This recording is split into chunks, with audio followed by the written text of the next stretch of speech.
ಕನ್ನಡ ರಾಜ್ಯೋತ್ಸವದ ಹಾರ್ದಿಕ ಶುಭಾಶಯಗಳು.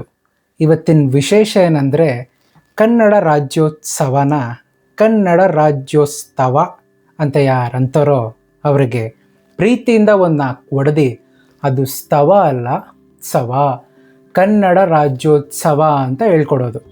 ಮತ್ತು ಆಚರಣೆ ಎಲ್ಲ ಜೋರ. ಮ್ಯಾಸಿವ್ ನಮಸ್ಕಾರ. ಹೇಗಿದ್ದೀರಾ? ಏನು ಮಾಡ್ತಿದ್ದೀರಾ?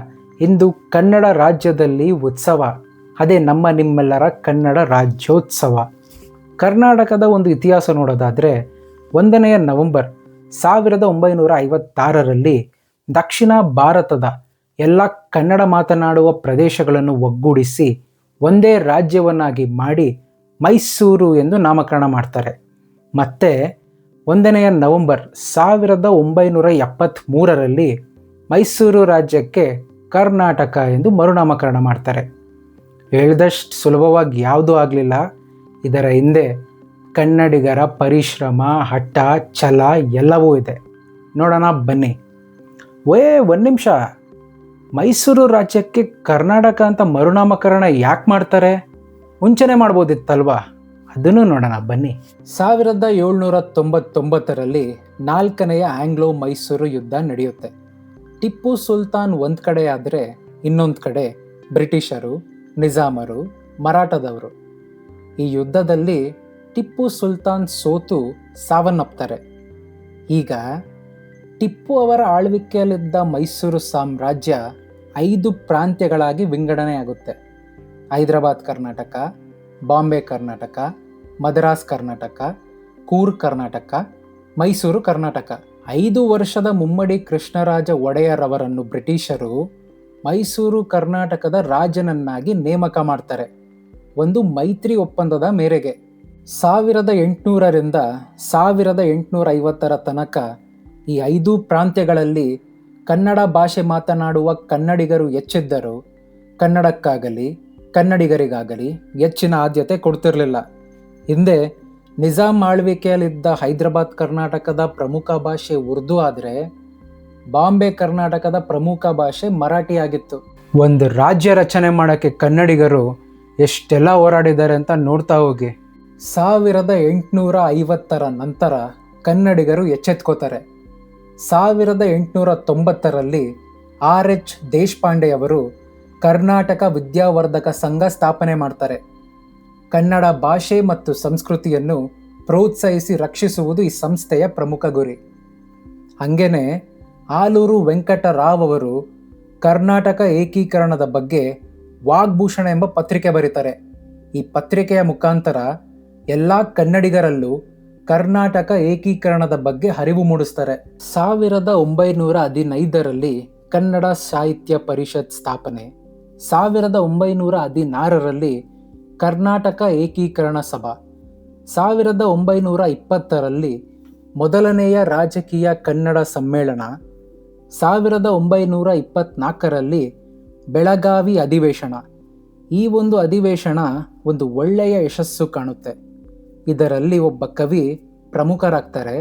ಅವರೇ ಉಯಲ್ಗೋಳ್ ನಾರಾಯಣರಾವ್. ಇವರು ಬರೆದ ಉದಯವಾಗಲಿ ನಮ್ಮ ಚೆಲುವ ಕನ್ನಡ ನಾಡು ಎಂಬ ಕವಿತೆ ಬಹು ಪ್ರಖ್ಯಾತ ಹೊಂದಿ ಕರ್ನಾಟಕ ಏಕೀಕರಣದ ಬಗ್ಗೆ ಹೋರಾಡಲು ಎಲ್ಲ ಕನ್ನಡಿಗರನ್ನು ಪ್ರೇರೇಪಿಸಿತು. 1978ರ ನೆಹರು ವರದಿಯಲ್ಲೂ ಕೂಡ ಕರ್ನಾಟಕ ಏಕೀಕರಣಕ್ಕೆ ಒಂದು ಬೆಂಬಲ ಸಿಗುತ್ತೆ. ಸ್ವಾತಂತ್ರ್ಯ ಸಿಗುವ 1 ವರ್ಷದ ಹಿಂದೆ, ಅಂದರೆ 1946ರಲ್ಲಿ 2 ಘಟನೆ ನಡೆದವು. ಅಖಿಲ ಕರ್ನಾಟಕ ಸಮಾವೇಶ ಹಾಗೂ ಏಕೀಕರಣ ಚಳುವಳಿಯ 10ನೆಯ ಸಮ್ಮೇಳನ.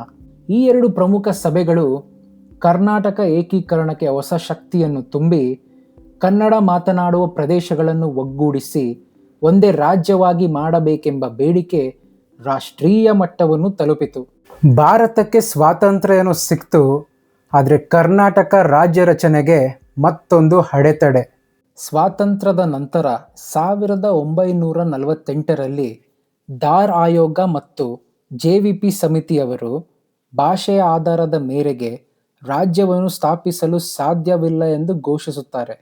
ಈಗ ಆಂಧ್ರದಲ್ಲಿ ಪೊಟ್ಟಿ ಶ್ರೀರಾಮುಲು ಅವರು ತೆಲುಗು ಮಾತನಾಡುವ ಜನರಿಗೆ ಆಂಧ್ರ ರಾಜ್ಯ ಸ್ಥಾಪನೆ ಆಗಲೇಬೇಕೆಂದು ಸತತ 56 ದಿನಗಳ ಕಾಲ ಉಪವಾಸ ಸತ್ಯಾಗ್ರಹ ಮಾಡಿ ಸಾವನ್ನಪ್ತಾರೆ.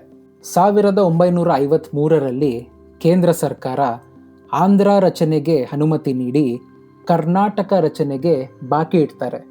ಇದನ್ನು ತೀವ್ರವಾಗಿ ಖಂಡಿಸಿ 1953ರಲ್ಲಿ ಅಖಂಡ ಕರ್ನಾಟಕ ರಾಜ್ಯ ನಿರ್ಮಾಣ ಪರಿಷತ್ ಸಂಘದವರು ಒಂದು ದೊಡ್ಡದಾದ ಹೋರಾಟ ಮಾಡ್ತಾರೆ. ಅಂದಾನಪ್ಪ ದೊಡ್ಡಮೆಟ್ಟಿಯವರು ಸಾಯೋವರೆಗೂ ಉಪವಾಸ ಕೂರ್ತಾರೆ. ಆಗ ಫಜಲ್ ಅಲಿ ಆಯೋಗವು ರಚನೆಯಾಗಿ ಕರ್ನಾಟಕ ಏಕೀಕರಣಕ್ಕೆ ಅನುಮತಿ ನೀಡ್ತಾರೆ. 1ನೇ ನವೆಂಬರ್ 1956ರಂದು ಕನ್ನಡ ಭಾಷೆ ಮಾತನಾಡುವ ಎಲ್ಲ ಪ್ರದೇಶಗಳನ್ನು ಒಗ್ಗೂಡಿಸಿ ಒಂದೇ ರಾಜ್ಯವಾಗಿ ಮಾಡಿ ಮೈಸೂರು ಎಂದು ನಾಮಕರಣ ಮಾಡಿದರು. ಇಡೀ ರಾಜ್ಯದಲ್ಲೆಲ್ಲ ಸಂಭ್ರಮ ಸಡಗರ ಮನೆ ಮಾಡಿತು. ಎಲ್ಲೆಲ್ಲೂ ಜಯದ ವಾತಾವರಣ. ಇದು ಕನ್ನಡ ಹಾಗೂ ಕನ್ನಡಿಗರ ಗೆಲುವಾಗಿತ್ತು. ಆದರೆ ಕೆಲವು ಕನ್ನಡಿಗರಲ್ಲಿ ಚಿಕ್ಕದಾದ ಬೇಸರ. ಕರ್ನಾಟಕ ಎಂದು ಹೆಸರಿಡುವ ಬದಲು ಮೈಸೂರು ಎಂದು ಹೆಸರಿಟ್ಟರಲ್ಲ ಅಂತ. ಕನ್ನಡದ ಕುಲಪುರೋಹಿತ ಎಂದೇ ಪ್ರಸಿದ್ಧರಾದ ಆಲೂರು ವೆಂಕಟರಾವ್ ಅವರು ಆಕಾಶವಾಣಿ ಸಂದರ್ಶನ ಒಂದರಲ್ಲಿ ಇದು ಕರ್ನಾಟಕ ರಾಜ್ಯದ ಸ್ಥಾಪನೆ, ಮೈಸೂರು ರಾಜ್ಯದ್ದಲ್ಲ ಎಂದು ಸ್ಪಷ್ಟವಾಗಿ ಹೇಳ್ತಾರೆ. ಇತಿಹಾಸ ನೋಡೋದಾದರೆ ಮೈಸೂರು ಸಾಮ್ರಾಜ್ಯಕ್ಕಿಂತ ಹಳೆಯದು ಕರ್ನಾಟಕ ಸಾಮ್ರಾಜ್ಯ. 325ರಿಂದ 1198ರವರೆಗೆ ನಮ್ಮ ನಾಡನ್ನು ಆಳಿದ ಸಾಮ್ರಾಜ್ಯವೇ ಕರ್ನಾಟಕ ಸಾಮ್ರಾಜ್ಯ.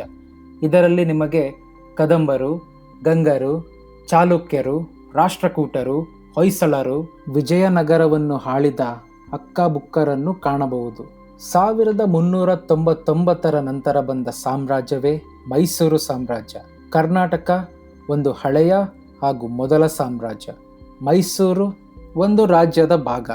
ಆದ್ದರಿಂದ ಮತ್ತೆ 1ನೇ ನವೆಂಬರ್ 1973ರಲ್ಲಿ ದೇವರಾಜ್ ಅರಸ್ ಮುಖ್ಯಮಂತ್ರಿಯವರ ನೇತೃತ್ವದಲ್ಲಿ ಮೈಸೂರು ರಾಜ್ಯಕ್ಕೆ ಕರ್ನಾಟಕ ಎಂದು ಮರುನಾಮಕರಣ ಮಾಡಲಾಯಿತು. ನೋಡಿದ್ರಲ್ಲ, ಕರ್ನಾಟಕ ಏಕೀಕರಣದ ಹಿಂದೆ ಕನ್ನಡಿಗರ ಶ್ರಮ ಎಷ್ಟಿದೆ ಅಂತ. ಅದಕ್ಕೆ ನೆಲ, ಜಲ, ಭಾಷೆ ಈ 3 ವಿಷಯಕ್ಕೆ ಬಂದರೆ ಕನ್ನಡಿಗರು ಹೋರಾಡೋದು. ಯಾವುದು ಸುಲಭವಾಗಿ ಸಿಕ್ಕಿದ್ದಲ್ಲ, ಅದನ್ನು ಕನ್ನಡಿಗರು ಪಡ್ಕೊಂಡಿದ್ದು. ಕರ್ನಾಟಕದ ಒಂದು ಇತಿಹಾಸ ತಿಳ್ಕೊಳ್ಳೋದು ಮುಖ್ಯವಾದರೆ ಅದನ್ನು ಮತ್ತೊಬ್ಬರಿಗೆ ತಿಳಿಸೋದು ತುಂಬಾ ಮುಖ್ಯ. ಮತ್ತೊಮ್ಮೆ ನಾಡಿನ ಸಮಸ್ತ ಜನತೆಗೆ 70ನೇ ಕನ್ನಡ ರಾಜ್ಯೋತ್ಸವದ ಹಾರ್ದಿಕ ಶುಭಾಶಯಗಳು. ಕರ್ನಾಟಕದ ಇತಿಹಾಸವನ್ನು ತಾವೆಲ್ಲರೂ ತಾಳ್ಮೆಯಿಂದ ನೋಡಿದ್ದಕ್ಕೆ ತಮ್ಮೆಲ್ಲರಿಗೆ ಮ್ಯಾಸಿವ್ ಧನ್ಯವಾದಗಳು.